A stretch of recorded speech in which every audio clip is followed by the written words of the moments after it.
Monday morning, February 15th. Lots of good track and field action this past weekend. Casey Lightfoot from Baylor became the second collegian after Mondo to do 6 meters in college. 6 meters is 19 feet, 8 inches. And he's only the 25th person to ever go 6 meters. So congratulations to him. I remember long ago, back in 1986, I went to Europe and we were traveling on the cheap, and we happened to be in Berlin, and they were having a big meet there, and probably one of these, world meets. And we got tickets. We got tickets right on the end zone, right by the pole vault pit, and we got to see Sergei Bubka, the greatest pole vaulter of all time, the first man over 20 feet vaulting. Carl Lewis is there. Pretty eerie being in a stadium in Berlin. But it was awesome to watch Sergei Bubka. I often tell people, that Sergei was amazing, and he was Soviet/Russian athlete, but he was definitely a capitalist. He would only break the record by whatever the minimum raise was. I think maybe it's a centimeter or something. And so he would just keep breaking the record so he could get bonuses from Nike. Smart man. I used to joke with my friend Yolanda Holder that that's what she does with her 6-day records. First time she did 400 miles. Next time she did 401. And so she just creeps up the ladder. And so I call it Boop King. And so pretty cool to see that young man vaulting so well. Besides indoor meets, there was a fast 5K in Monaco where Josh Cheptegei last year broke the world record for the 5K. This year, you kind of tell right from the gun, he wasn't going for the record, he was going for the wind. I guess it was pretty chilly and windy. He had on gloves, arm warmers, and a hat. And it was very interesting to watch him.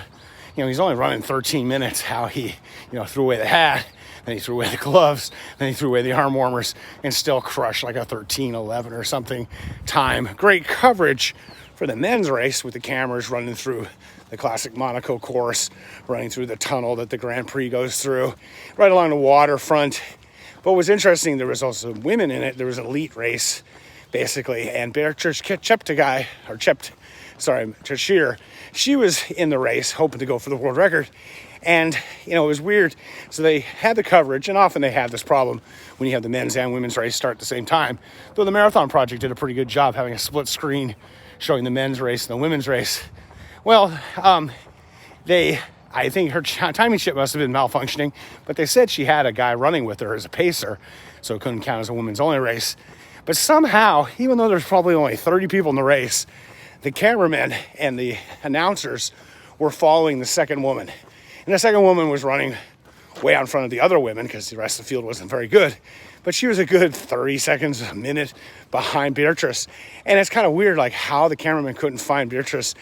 She's wearing, sports bra and running shorts and running kind of alone, except with a man. There's not a whole pack of men around her. So very, very strange that they missed her.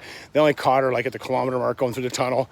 And then they caught her, of course, at the finish where they were sitting there talking about, the woman winning the race coming down the home straight. And then all of a sudden they're like, oh crap, the woman's running. She ran 14:41, fastest 5K ever on the roads for a woman.